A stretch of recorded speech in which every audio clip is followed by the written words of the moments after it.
मैं हिंदी पढ़ूँ, अंग्रेजी पढ़ूँ, उर्दू पढ़ूँ, फारसी पढ़ूँ, संस्कृत पढ़ूँ, कन्नड़ पढ़ूँ, मलयालम पढ़ूँ, बंगाली पढ़ूँ, नेपाली पढ़ूँ, पंजाबी, मेरी मर्जी।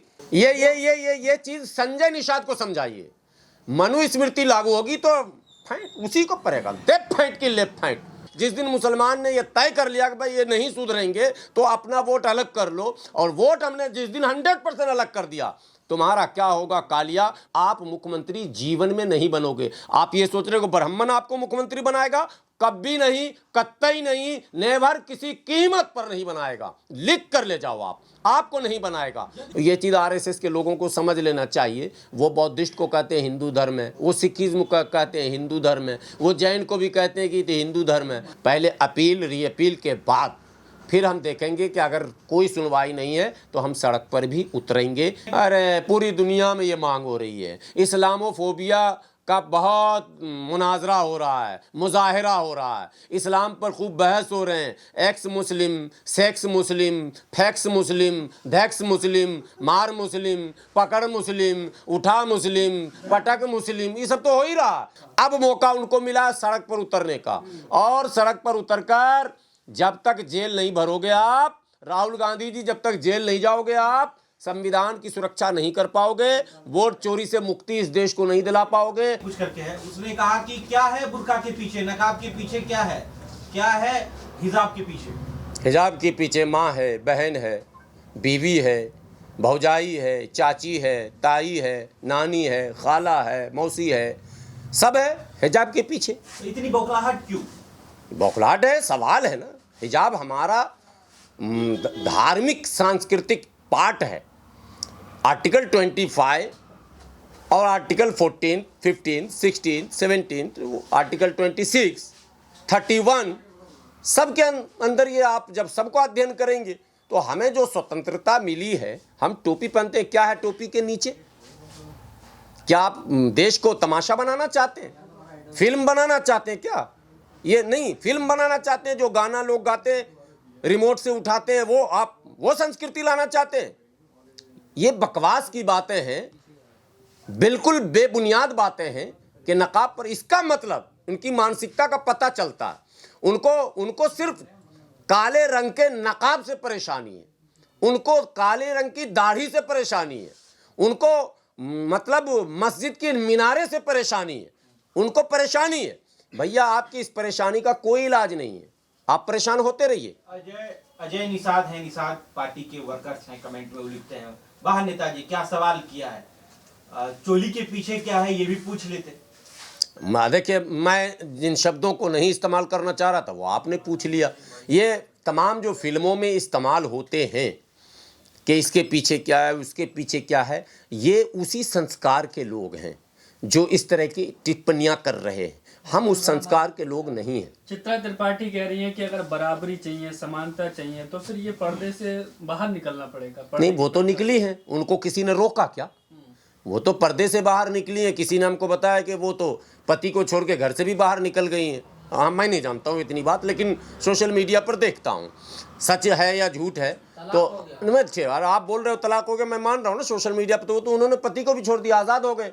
आज़ाद देश में आज़ाद आदमी मैं पहले ही बयान दे चुका हूं, आपको फिर जवाब दे रहा हूं। भारत में एक स्वतंत्रता है, हम हाफ पैंट पहने, फुल पैंट पहने, नंगे घूमे, हम शेरवानी पहने, टोपी पहने, कुर्ता पहने, चोगा एबा पहने, या हबीबी वाला वो बांध लें, यहाँ कुछ भी आप कर लीजिए। गरुआ पहनिए, हरा पहनिए, मजार वाले सब हरा हरा बांधे रहते हैं, पहने रहते हैं, मंदिर पे लोग गरुआ रहते हैं। कुछ मजार भी हमारे भारत में है, अजमेर शरीफ के गद्दी नशीबी आजकल भगुए में देखता हूँ लपेटे रहते हैं, और चले जाइए देवा शरीफ तो सब के सब भगुआ हैं शुरू से। तो ये स्वतंत्रता है ना भारत में, ये इसी के लिए तो लड़े थे हमारे पूर्वज, इसी के लिए तो बलिदान दिया था भाई।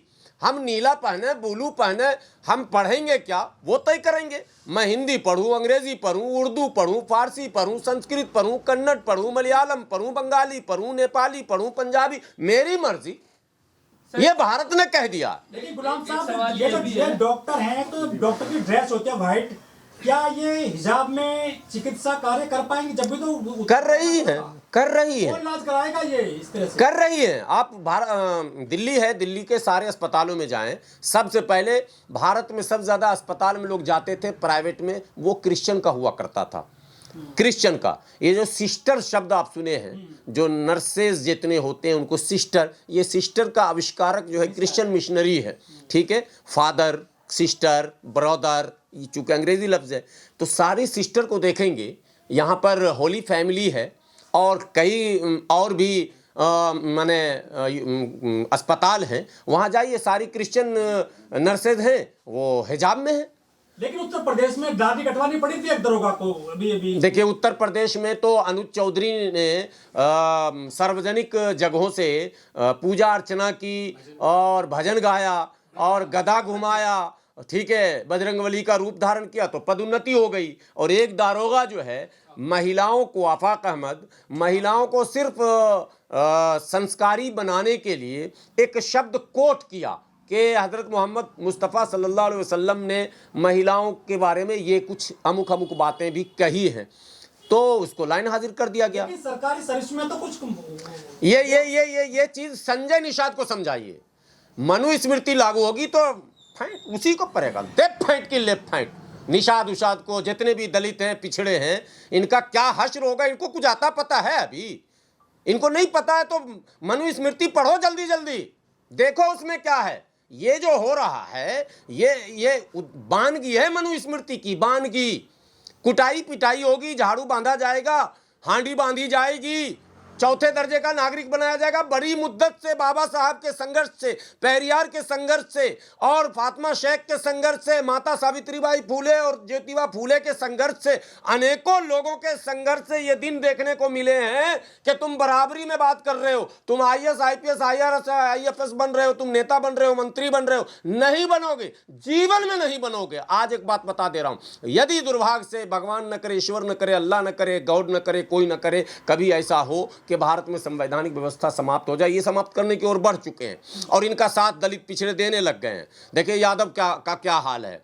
जिस यादव को सत्ता मिलती थी लोकतांत्रिक व्यवस्था के कारण, आबादी 8% वो मुख्यमंत्री बन जाता था, वो यादव आज मुख्यमंत्री तो छोड़ो, दुख मंत्री भी बनने लायक नहीं बचा है। जिसके 50-50 विधायक बिहार में जीतते थे, आज 12, 14, 18 पर पहुंच गया है। आने वाले दिनों में 0 पर जाएगा, क्योंकि अभी मुसलमानों ने कोई बेहतर फैसला नहीं लिया है। जिस दिन मुसलमान ने यह तय कर लिया कि भाई ये नहीं सुधरेंगे तो अपना वोट अलग कर लो, और वोट हमने जिस दिन 100% अलग कर दिया, तुम्हारा क्या होगा कालिया। मैंने ये बात CA NRC के समय में कहा था, चाहे मुख्यमंत्री मायावती जी हो, चाहे अखिलेश यादव हो, चाहे तेजस्वी यादव हो, चाहे इस तरह के दलित पिछड़े आदिवासी जो झारखंड में हमारे जो मुख्यमंत्री हेमंत सोरेन हो, इन लोगों को लिख लेना चाहिए कि जब तक सर्व समाज का साथ, विशेषकर अल्पसंख्यकों का साथ आपको नहीं मिलेगा, आप मुख्यमंत्री जीवन में नहीं बनोगे। आप ये सोच रहे हो ब्राह्मण आपको मुख्यमंत्री बनाएगा?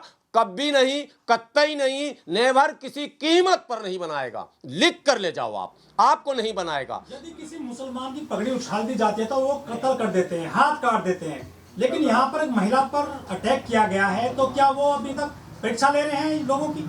नहीं, कौन कत्ल कर देता है? सरदार, अगर किसी सरदार से, हाँ, आपने सवाल थोड़ा सा रॉन्ग कर दिया था। मैंने मुसलमान ने तो ऐसा काम किया नहीं। हालांकि एक घटना घटी थी, एक घटना घटी थी, कन्हैया कुमार की जो हत्या हुई थी। हम फिर आज कैमरे पर घोर निंदा करते हैं। उसमें भी भारतीय जनता पार्टी के समर्थक, कोई न कोई संघ के समर्थक होंगे जिसने उस मुस्लिम व्यक्ति का माइंड वॉश किया होगा। इतना मुसलमान को कट्टरता का ये कोई पैमाना ही नहीं है कि आप किसी को मार। मैं नीतीश कुमार जी को, अभी पाकिस्तान का एक डॉन धमकी दे रहा, शहजाद भट्टी, ठीक है, आ रहा, उसका वीडियो आ रहा। मैं कहता हूं मुसलमान, पूरी दुनिया के मुसलमानों से कहता हूं और भारत के मुसलमानों से कहता हूं, हमारे यहाँ आपत्तियों के अवसर हैं। हमारे यहाँ भारत में लोकतंत्र की जड़ें इतनी मजबूत थी हैं कि हम धरना, प्रदर्शन, आंदोलन, घेराव, हंगामा सब कुछ कर सकते हैं, लेकिन कानून हाथ में लेकर हमले नहीं कर सकते हैं। आपने ये कहा कि अगर सरदारों की पगड़ियाँ उछाल दी जाती तो वो कत्ल कर देते। देखिए, सरदार अपने बचाव का एक हथियार लेकर रहता है, उसका पगड़ी जल्दी कोई उछालता नहीं है। दुर्भाग्य से फिर भी वो फंस जाता है। 1-2 घटनाएं ऐसी हुई तो उनके, वो बहुत एग्रेसिव है। और इस मामले में वो बिल्कुल समझौता नहीं करते हैं। ये चीज़ आरएसएस के लोगों को समझ लेना चाहिए। वो बौद्धिस्ट को कहते हैं हिंदू धर्म है, वो सिखिज्म को कहते हैं हिंदू धर्म है, वो जैन को भी कहते हैं कि ये हिंदू धर्म है, लेकिन जैन धर्म के लोग भी धरना प्रदर्शन कर चुके हैं अपने बचाव में। और जिस दिन उनको ये एहसास हो जाएगा कि हमारा नेता जो है वो अब हिंदू हो चुका, हमारा बचाव नहीं है, मुश्किल है, तो वो सड़क पर आएंगे। आप लोग सड़कों पर कब उतरेंगे या नीतीश जी से इस्तीफा कब मांगेंगे? नहीं, लोग उतरने लगे हैं। मैं देखिए, हम लोग पहले अपील करते हैं, पहले अपील रीअपील के बाद फिर हम देखेंगे कि अगर कोई सुनवाई नहीं है तो हम सड़क पर भी उतरेंगे, क्योंकि संविधान की सुरक्षा का मामला है, संवैधानिक व्यवस्था को बचाने का मामला है, महिला के सम्मान का मामला है, केवल मुस्लिम हिंदू का मामला नहीं है। आज वो और कल किसी और का नंबर ना आ जाए, इसलिए आज ही हम संघर्ष का आगाज कर रहे हैं कि आने वाले दिनों में किसी भी महिला का, चाहे वो हमारी हिंदू बहनें हों, मुस्लिम बहनें हों, सिख बहनें हों, ईसाई बहनें हों, किसी का अपमान भारत में कोई राजनेता न कर सके और संजय निषाद जैसा बदजुबान नेता फिर पैदा न हो सके। इसके लिए हम लगातार कंटिन्यू विदाउट एनी गैप संघर्ष करेंगे। पीस पार्टी ने 31 दिसंबर तक का समय बिहार सरकार को दिया है। 31 दिसंबर से पहले अगर इस मामले को निपटा लिया गया तो ठीक है।